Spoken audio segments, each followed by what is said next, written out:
გამარჯობათ მეგობრებო, ეს არის პრაქტიკული C#. დღეს არის ჩვენი პირველი ვიდეო და მოკლედ ვიტყვი თუ რატო გადავწყვიტე ვიდეოების ჩაწერა. ნუ მთავარი მიზეზი არის ის, რომ ანუ ქართულად როცა რაღაც პრობლემას წააწყდები და გადაწყვიტავ რომ დასერჩო და მოძებნო solution-ი, ქართულად არასდროს თითქმის არ იძებნება solution-ი. ხო და ნუ საქართველოში უკვე ისე სწრაფად ვითარდება ტექნოლოგიები, ამ პროგრამირების სფერო, დეველოპმენტი, რომ უკვე შეგვიძლია რაღაცა შევქმნათ ჩვენი და უკვე შეიძლებოდეს ქართულადაც რაღაცეების მოძებნა. ნუ ჩემი ინსპირაცია იყო ის, რომ რამოდენიმე დეველოპერმა უკვე დაიწყო YouTube-ზე ვიდეოების ჩაწერა, რასაც ძალიან მივესალმები, ძალიან ვაფასებ, ამას ცოდნის გაზიარება ძალიან მნიშვნელოვანია ჩვენ სფეროში. ხო და ანუ ჩემი ვიდეოებით კიდე მინდა რომ სხვა სხვებსაც მოუწოდო და მოვანდომო მათაც ჩაწეროს ვიდეოები, არა აქვს მნიშვნელობა რომ დამწყები იქნება, მიდლი, სენიორი თუ რაღაც, თავარი ერთმანეთს გავუზიაროთ ცოდნა.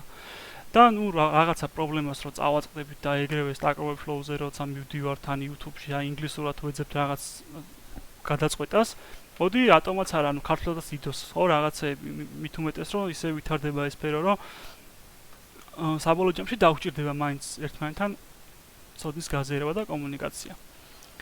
მოკლედ ეს რაც შეეხება იმას თუ რატო გადავწყვიტე ვიდეოების ჩაწერა. ჩვენ დღევანდელი ვიდეოს თემა იქნება extension მეთოდები. და ჩვენ გავაკეთებთ ჩვენ extension მეთოდს, რომელსაც შემდეგ გამოვიყენებთ. რა არის extension მეთოდი? ნუ მარტივად რო ახსნათ, გავაკეთებთ რაღაც ინტების მასივი. 5 ელემენტიანი, ჩავყაროთ შიგნით რაღაც რიცხვები, მგონი 5-ია კი ბატონო. და ამ ints array-ზე შემდეგ შეგვიწერთ რომ დავწერთ, შეგვიძლია ვნახოთ რა მეთოდების გამოყენება შეგვიძლია. ნუ კლონი, მაგალითად, copy to ახალ array-ში გადაკოპირება, კლონი იგივე array-ის კლონის შექმნა და ასე შემდეგ არის ძალიან ბევრი ფუნქციები. Extension მეთოდი ნიშნავს იმას, რომ შენ გააკეთო შენი საკუთარი მეთოდი, რომელსაც შეძლებ შემდეგ ამ ინტებზე მაგალითად კონკრეტულ შემთხვევაში ამ array-ზე გამოყენებას და რომელიც შემდეგ აქ ჩაიმატება და შეგიძლია მისი გამოყენება. როგორ ხდება ახლა extension მეთოდის გაკეთება? პირველ რიგში საჭიროა გავაკეთოთ public სტატიკური კლასი, რომელსაც დავარქვით მაგალითად my extensions. შემდეგ შიგნით უნდა შევქმნით ასევე სტატიკური public ფუნქცია, რომელიც დააბრუნებს. ნუ ამ შემთხვევაში ჩვენ გავაკეთებთ var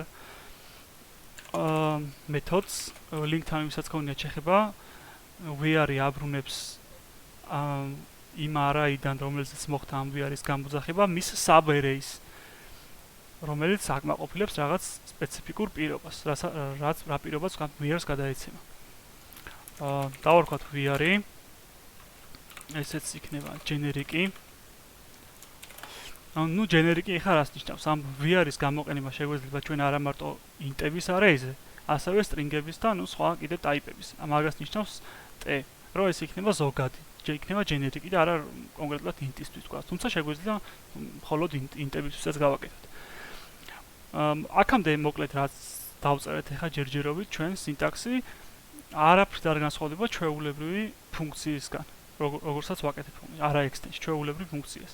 რაც ამ მეთოდს გახდით extension მეთოდს არის ის, რომ აქ იწერება this და შემდეგ რაზეც ხდება ამ var ფუნქციის გამოძახება. ამ შემთხვევაში var ფუნქციის გამოძახება ხდება რაღაც კოლექციაზე. collection. და მეორე პარამეტრი რაც ჭირდება არის predicate. predicate რა არის ხა? predicate არის ფუნქცია, ჩვეულებრივი ფუნქცია რო წარმოვიდგინეთ, რომელსაც გადაეცემა t, ამ შემთხვევაში ჩვენ შემთხვევაში int-ი, შეიძლება გადაეცეს string-ი, ან ობიექტი, ნებისმიერი type-ი, რო გავაკეთოთ ეს ფუნქცია, შევთვის აი ესეთი რაღაცა რო წარმოვიდგინოთ. აბრუნებს აუცილებლად booleans და დავარქვათ is more than 5. ანუ არის თუ არა 5-ზე მეტი, რაღაც ესეთი ფუნქცია რო გავაკეთოთ, გადაეცემა int a და ვაბრუნებთ a მეტია თუ არა 5-ზე. აი ესეთი მონახაზის, ესეთი სტრუქტურის პარამეტრი იქნება predicate. ჩათვალეთ, რომ აქ უნდა გადავცეთ ფუნქცია, რომელიც იქნება ესეთი არქიტექტურის. არქიტექტურას გულისხმობს დააბრუნებს booleans და გადაეწოდება ერთი t რაღაც პარამეტრი. ეხლა შიგნით რა ვწერთ? ანუ გადავყვებით ამ ჩვენს collections, რაზეც გამოვიძახებთ VRs, გადავყვებით ყველა items და თუ თითოეული item-ი დააკმაყოფილებს ამ predicate მოთხოვნას, ანუ predicate-ს ხო უნდა გადავცეთ რაღაც item-ი. ამ შემთხვევაში ჩვენ ამ თითოეულ items კოლექციიდან გადავცემთ ამ predicate-ს, თუ გაივლის, ანუ თუ ეს true-ს დააბრუნებს, მაგ შემთხვევაში დავაბრუნებთ ამ items-ს. რას ნიშნავს ახლა yield return-ი? ანუ ჩვენ შეგვეძლო რომ ეს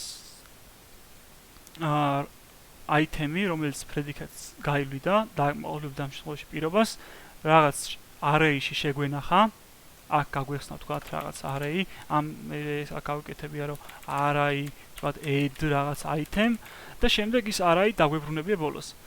მაგრამ ამდენი წერა რო არ დაგჭირებოდა, შეგვეძლო ერთი ხაზით yield return დაგვეწერა და ანუ ეს ყველა items დააგროვებს და ერთიანად დააბრუნებს საბოლოო ჯამში. პრინციპში შეგვიძლია უკვე გამოვიყენოთ ჩვენი extension მეთოდი. შევქმნათ რაღაც new ints. VR-ი უკვე ჩვენი დაწერილი extension მეთოდი გამოგიჩნდა აქ.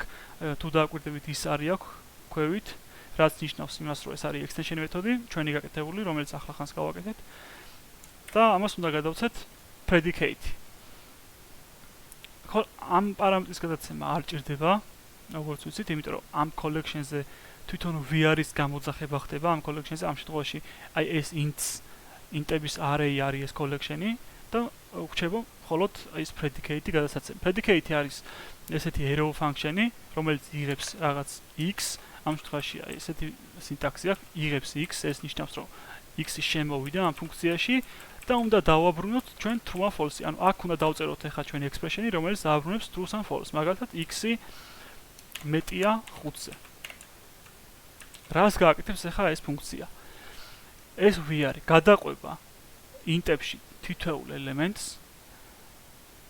ამ x-ში მოვა ჯერ 12, მერე 45, მერე 2, მერე ასე შემდეგ და რომელი item-ით დააკმაყოფილებს აი ამ პირობას, x მეტია 5 პირობას, ჩადებს new int-ში, ანუ ახალ array-ში.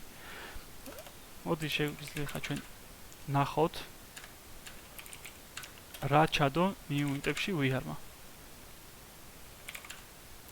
წესით უნდა ჩაიდო ყველა ელემენტი, რომელიც მეტია 5-ზე, ანუ 12, 45, 67, 34. კი ბატონო. ჩვენ თუ ჩავდებთ აქ კიდე 10-ს, ამ 10-საც უნდა გავზარდოთ array-ის ზომაც. აი ეს 10-იანიც გამოაჩინა აქ. თუ ჩავამატებთ თქვათ 5-იანს, კიდე უნდა გავზარდოთ ამ 5-იანს აღარ გამოაჩენს იქ, იმიტომ რომ 5 5-ზე მეტი არ არის. x-ი მეტია 5-ის, მაგრამ შეგვიძლია ესეთ რაღაც დავწეროთ პროცენტიან, ანუ ნაშთიანი გაყოფა უდრის 2-ს, ანუ გამოგვიტანა მხოლოდ ლუწი რიცხვები. ანუ აქ შენ ჩაწერ ესეთ მარტივ გამოსახულებას, რომელიც აბრუნებს true და false, თუ ჩაწერ რაღაც მილიონ ხაზს, თავარია აბრუნებს true ან false. იღებდეს ამ x და აბრუნებს true ან false. ეხლა ჩვენ რო ეს გავუშვოთ, აი მხოლოდ ლუწები გამოგვიტანა. დღეისთვის სულ ეს იყო, მადლობა ყურადღებისთვის.